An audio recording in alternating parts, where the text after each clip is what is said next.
উম, তুমি যদি ব্যবসায়ী হইতে চাও, তার মানে হইতেছে কি, তুমি পৃথিবীর মধ্যে সবচেয়ে কষ্টকর যে অভিজ্ঞতাগুলো আছে তুমি ওটার উপর দিয়ে যাইবা। দেখা গেছে তোমার পরিবারের লোকজন আছে, তারা হয়তো বলবো তুমি পাগল। দেখা গেছে আমার বাপে এখন আমারে কয় যে আমার মাথা ঠিক মতো কাজ করে না, আমার মাথা একটু কম বুঝি। আর এটা কইব যতক্ষণ না পর্যন্ত তুমি সফল হইতেছ, ততক্ষণ পর্যন্ত তোমার পরিবারের লোকজন তোমার এটা কইব যে হ্যাঁ হ্যাঁ পাগল, হ্যাঁ মাথা একটু কম বুঝে, ব্রেনে কাজ করে না ঠিক মতো। কিন্তু যখনই তুমি সফল হইবা দেখবা যে তারা কইব না যে আহ, ওর, আমি আসলে ওরে বিশ্বাস করছিলাম যে ও কিছু একটা করতে পারবো, কিন্তু এর আগ পর্যন্ত তোমার এই কথাটাই শুনতে হইব যে সে পাগল।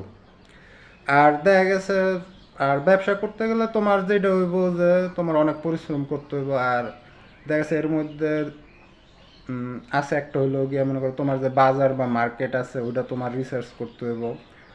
তারপরে তোমার বিক্রি, যেটা বিক্রি করতে পারাটা এটা হইলো গিয়ে মেন। কোনো ব্যবসায় বিক্রি ছাড়া টিকে থাকে না, কারণ তোমার টাকাটা অনেক দরকার ব্যবসার মধ্যে। তারপরে তোমার প্রতিদিন জ্ঞান বা নতুন কিছু শিখতে হইব, যে ব্যবসা সম্পর্কিত যেগুলো আছে ওইগুলো তোমার শিখতে হইব। আর দেখা গেছে তুমি যেহেতু ব্যবসা করতেছো, আর যতবারই তোমার লেভেল আপ হইব ততবারই দেখা গেছে তোমার ফ্রেন্ড গ্রুপ যেটা আছে ওইটা চেঞ্জ হইতে থাকবো। দেখা গেছে তোমার আগের বন্ধুরা যারা আছে ওরা কইব যে না তুই আগের মতো নাই, তুই আঙ্গুর সময় দিস না, মানে দেখা গেছে অনেক কিছুই করবো। দেখা গেছে যতবারই লেভেল আপ হইব তোমার ফ্রেন্ডশিপ, মানে ফ্রেন্ডগুলোও চেঞ্জ হইব। তো এই